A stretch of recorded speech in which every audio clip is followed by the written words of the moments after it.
Hi there, it's Tim with Far North Magic. Today we're going to look at collecting Doctor Who. Came out on the 3rd of October. I didn't realize it was then, and now we're here, so on the 10th. So we're going to go through this and see.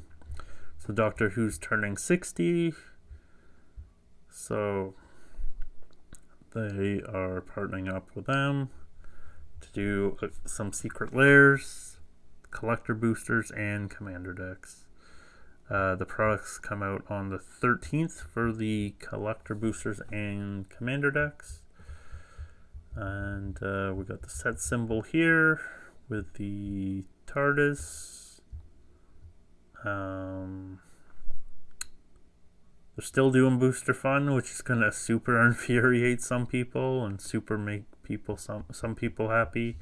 I think these packs are going to be the most interesting packs to see how crazy it goes, because there's going to be a lot of people that are part of the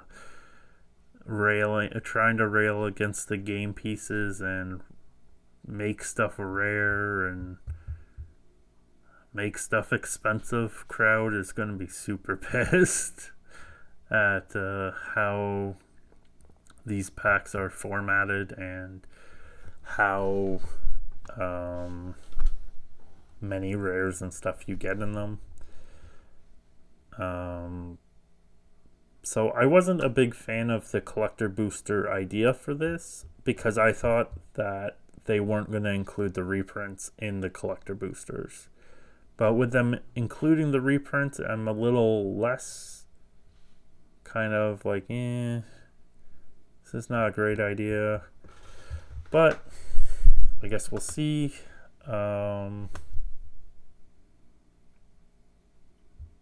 So you can get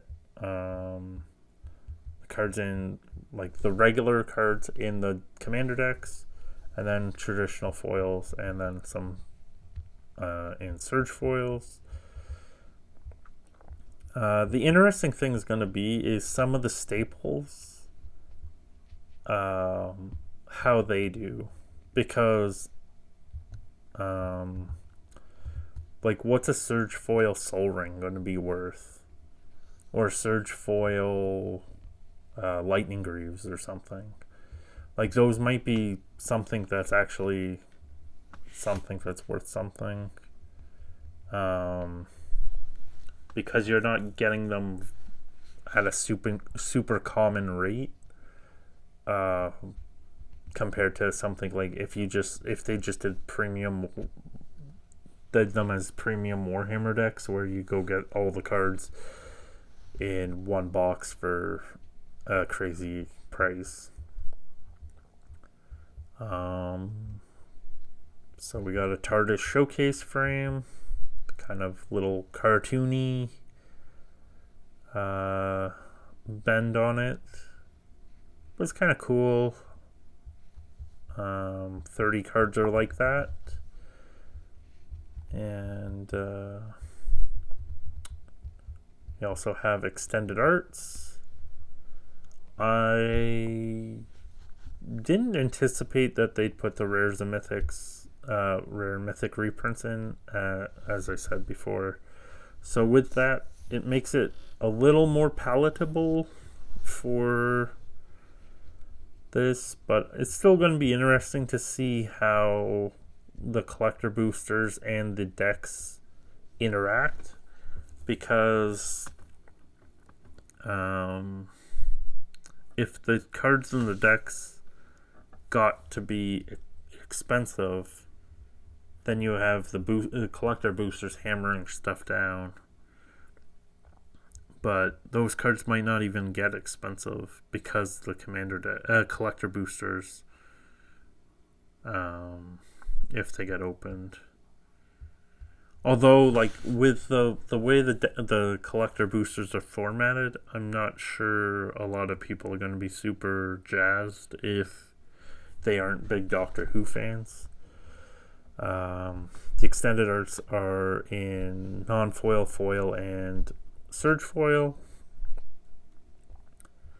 You also have serialized variants of the Doctors in the double rainbow foiling. I'm not sure with this foiling because if you use certain sleeves, you won't get the full effect. So I'm wondering if that's like part of the problem on some of these numbered cards, because like if you're using certain certain sleeves to, like, I guess not have the glare be as much, then it negates like some of the coolness of the double rainbow or whatever. But I guess we'll see. They're numbered out of 500 plus the Doctor's number, so the first Doctor's out of 501, and like the 10th is out of 510. The drop rates are apparently less than 1%, which isn't really good at helping us know what the print run is. Like some of the other sets, you could kind of guess a print run range at least. You weren't going to get the exact number, but like you could guess, okay, well, it's this much, this many numbered cards at this about drop rate. Boom, bingo, bango. We have 250,000 boxes or something. But when it's less than 1%, like it could be anything. Like if it was 1%, then we could go, okay, like there's only 6,591 Doctors. It's going to be 55,000 boxes, basically. And that'd be a very low print run for a Magic product compared to a lot of other stuff where like a lot of stuff's 200,000-300,000 boxes. But if it's like 0.25% drop rate, then it's like 200,000, like 218,000 or whatever, or 220. I guess it'd be 222 or something. It'd be something like significantly more crazy, and like I don't think they cut the print runs too much, but I also think they cut it a little bit down, like say 150 instead of 250. That's still a big print run for Doctor Who when a whole chunk of existing Magic players aren't going to buy a lot or any. They might buy one box, and once they open one box and see that they get like 100 and something rares, call it a day, and that's the end. Like, because they're going to be confused at how crazy the amount of rares are. So we have the 4 Doctor Who decks. As with every Commander deck, there is a lot of rares, and mainly rares in these compared to a normal thing. Like you're gonna have like 55, 60 rares probably in each deck, and that leads to the collector boosters having a lot of rares in the packs. So you have your normal 100 card Commander deck, 50 new cards, which is exciting because new cards can lead to either things being broken or pushed, or even just leading to other interactions that they didn't anticipate, or well, maybe they anticipated but they don't care. You got your face commander and another feature commander in foil. You got 10 double-sided tokens, 10 oversized planes, a planar die, a deck box, a life counter, and your sample pack. The collector boosters, you have a basic land showing up in foil, 1 in 3 in Surge, a Doctor in foil, 1 in 10 in Surge. Then you got 4 slots that are 1 card from each deck in foil, 1 in 10 being Surge. Oh, we went too far. Then you got a non-foil extended art new to Magic card, a traditional foil extended art new to Magic card, a non-foil extended art reprint, a traditional foil extended art reprint, a Surge foil extended art that's new, a Surge foil extended art that's a reprint, a Surge foil wild card, a TARDIS variant that most of the time is going to be a rare mythic, traditional foil TARDIS variant that's going to be mostly a rare mythic since there's only 3 uncommons in that slot of the 30. And then you got your in the TARDIS foil TARDIS showcase variant slot, you have 1 in 10 shot of it being a Surge. And then you got the numbered Doctor cards in that slot. And then you also have your double-sided token. That's 1 in 3 being Surge.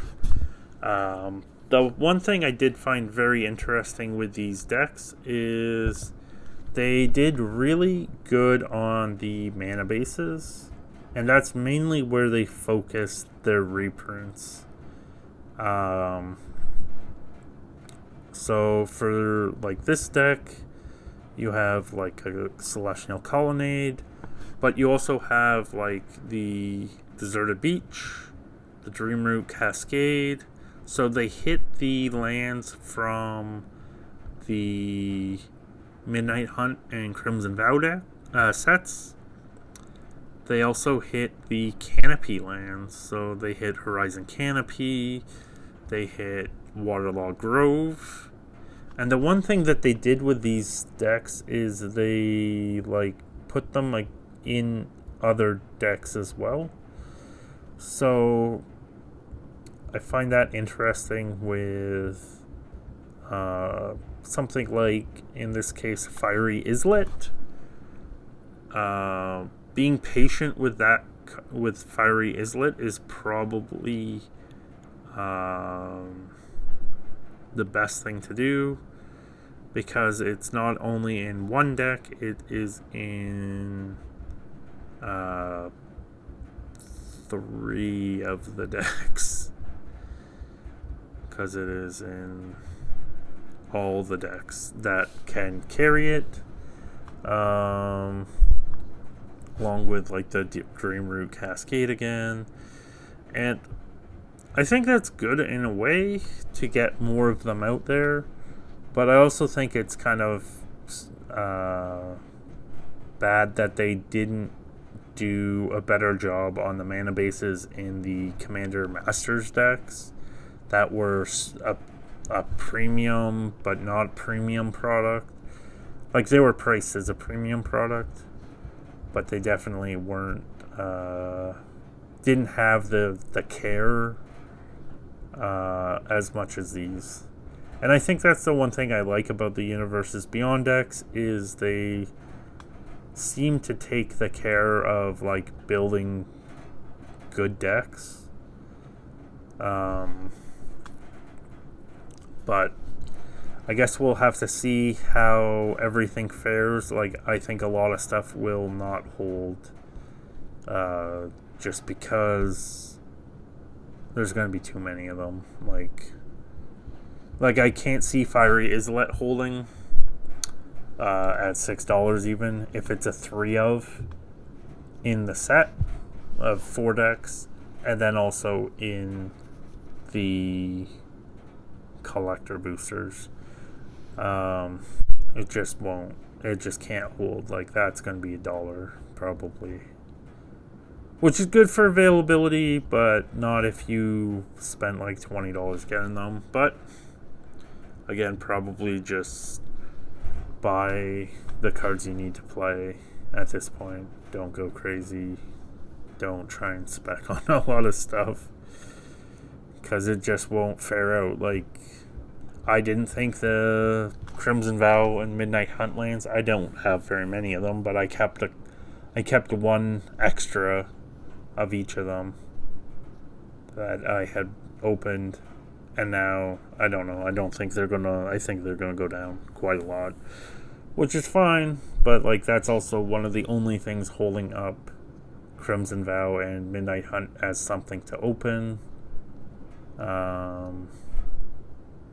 And those boxes are really cheap, so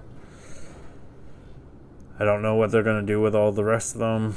Maybe they'll be found in the dump. But just is what it is. As for what I did with this product is I was waiting it out. I did buy a bunch of the decks because I've had some pretty good luck with decks. I bought them way early, and I'm pleasantly surprised with how these the deck lists. Now, I don't envision any of these decks holding these prices. Like, I don't feel this is going to hold $400. I feel it's going to go down to like $80 at best. And if it goes from $400 to $80, you're going to have to hold it. Like, these prices aren't real. And there will be some prices that hold, like, or hold closer to what it is. But like I also envision a lot of these like $6-7 cards are going to be 70 cents. Like you're going to have an 80% drop minimum, I think, on or more, like 80 to 100, like not 80 to 100%, but you're going to have 80-90% drop of prices, especially since there's collector boosters gonna help push down the price. A super race to the bottom, and that's gonna be when you should buy your singles if you're looking for anything. But so I did buy some decks, and I bought 2 collector boosters. I was debating between 1 or 2, and I was stupid and bought 2. One to open for the channel and one to put on my shelf. But then I was thinking I could probably have just waited, but I FOMO'd. I listened to the noise that it might be limited, which is probably a mistake. I should have waited for Black Friday or Christmas for a sale. So what I'd like to know is, are you buying any Doctor Who products? Are you going to buy the Commander decks, just buy some singles once they get more reasonable? Or are you being crazy buying a collector booster? Like, I think the collector boosters are going to be one of the most wild things to watch openings of, because people are going to be like, what is going on? There's like 120 rares in this box. And then, or even more maybe, but there's going to be like 100 and something rares, 120 rares, and then when we're used to like 50 or 60 rares. Like, it's going to be wild. But then, like, a lot of the cards are going to be like 50 cents. Like, you're going to be opening 120 rares and still get only like $100. Well, not that bad, but like it's still going to be rough. It's still going to be it still might be a good struggle to get your value back, even on paper. At pre-release prices, no chance of not getting your value, but like these aren't real numbers, as I say. And yeah, so I guess my question is just, what are you buying for Doctor Who? Are you skipping it? Or are you a big Who fan and super pumped? I'd like to know. And I hope you have a good rest of your day. Take care, and I hope to see you next time. Bye.